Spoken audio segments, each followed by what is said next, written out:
ఇండియాలోనే #1 varicose veins hospital Avis vascular centre. నమస్తే రమగారు. నమస్తే జయ. రమగారు, కష్టాలు కానీ బాధలు కానీ తీర్చుకునే మార్గాలు ఉంటాయా?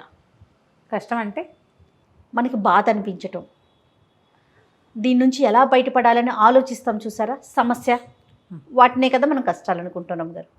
కష్టం అంటే తాత్కాలికమైంది, ఎక్కువ ప్రాతిపదిక, అంటే లాంగ్ స్టాండింగ్ ప్రాబ్లమ్స్ కొన్ని. అవును, తాత్కాలిక కష్టాలు చేయ.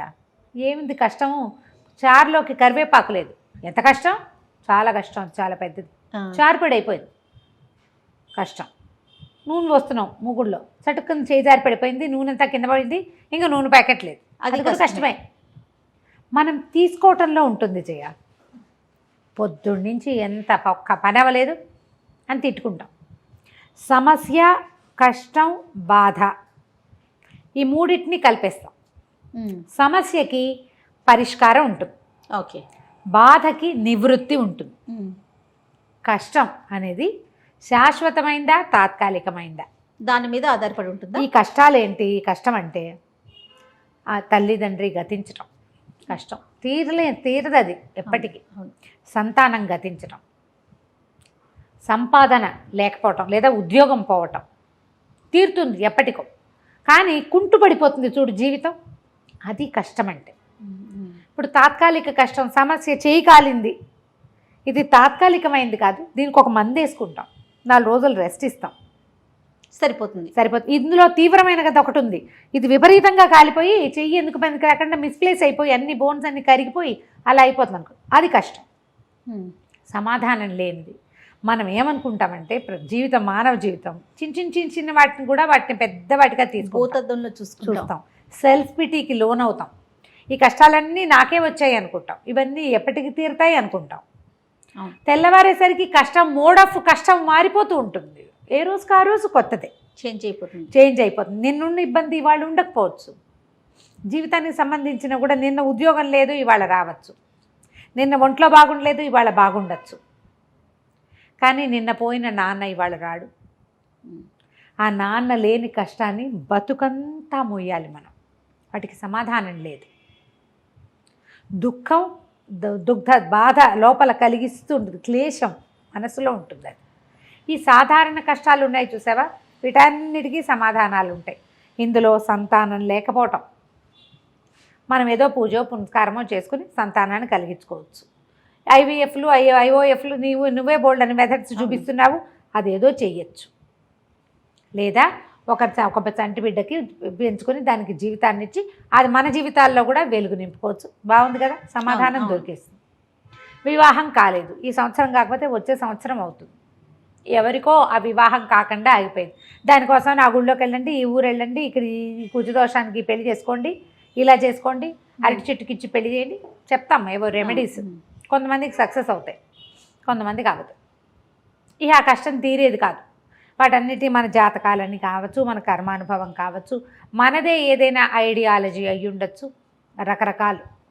ఇవి కాకుండా ఉద్యోగం లేకపోవటము, సంపాదన లేకపోవటము, వ్యాపారం పాడైపోవటము, పిల్లలు మాట వినకపోవటము, ఇవన్నీ కష్టాలే కదా. అవును, వీటన్నిటికీ ఎక్కడో చోట ఒక సొలేస్ దొరుకుతూ ఉంటుంది, ఒక ఓదార్పు దొరుకుతుంది, ఒక సమాధానం కూడా దొరుకుతుంది. అన్వేషించాలి అంతే. మొట్టమొదట ఆ అన్వేషణ లోపల చేయాలి. ఇది అసలు పెద్ద కష్టమా? ఇది పెద్ద కష్టం కాదు.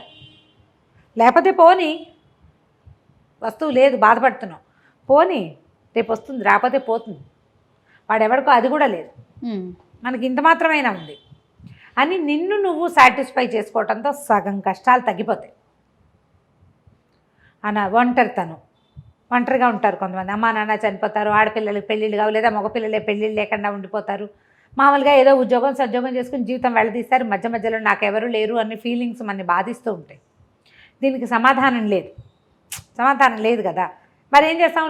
వెళ్ళిపోయిన అమ్మా నాన్నని తెచ్చుకోలేకపోతాము.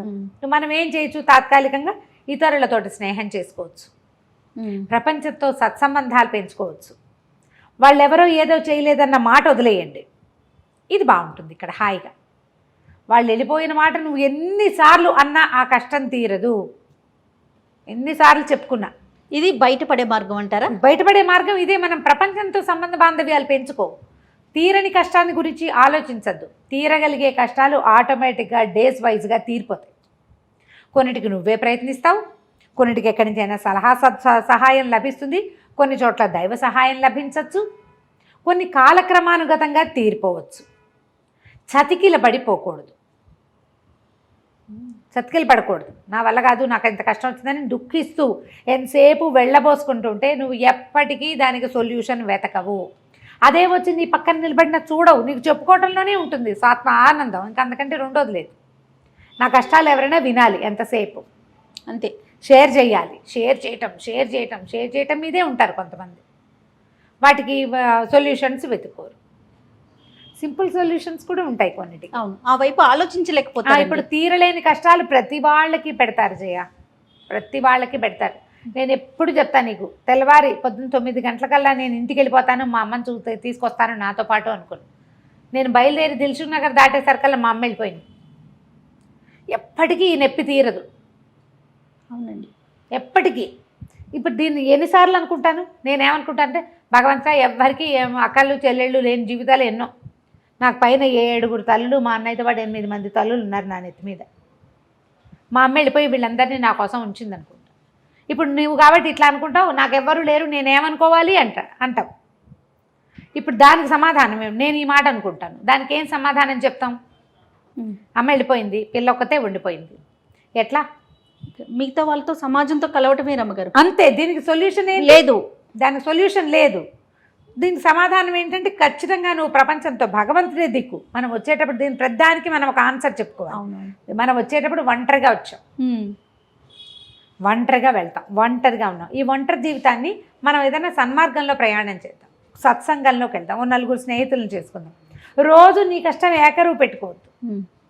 ఒంటరిగా ఉండేవాళ్ళు బతకలేరా అని మనల్ని మనం సమాధానపరచుకోవాలి.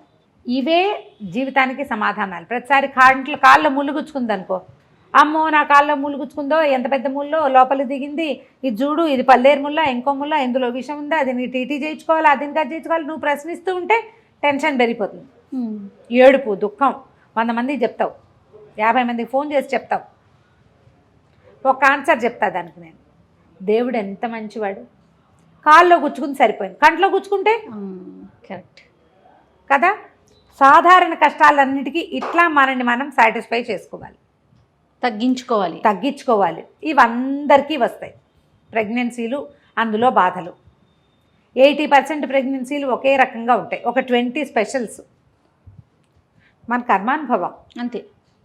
ఈ కాస్త ఈ 4 రోజులు ఓపిక పడితే మెల్లిగా పిల్ల బయటపడుతుంది, చనిపిల్లని పెంచుకుంటూ మర్చిపోతాం. తాత్కాలిక కష్టం.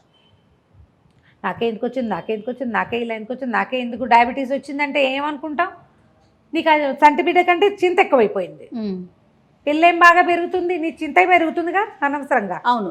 నేను నా ప్రెగ్నెన్సీ ఎంత కష్టపడ్డానని 100 సార్లు చెప్పుకుంటాం. ఎందుకు? ఉపయోగం ఏముంటుంది? ప్రయోజనం లేదు కదా. ఈ కష్టాల కడలిలోంచి బయటపడడానికి ప్రధాన మార్గం చెప్పకపోవటమే. ఇది లోక సహజమని గ్రహించాలి. గ్రహించామా మనం హాయిగా ఉంటాం.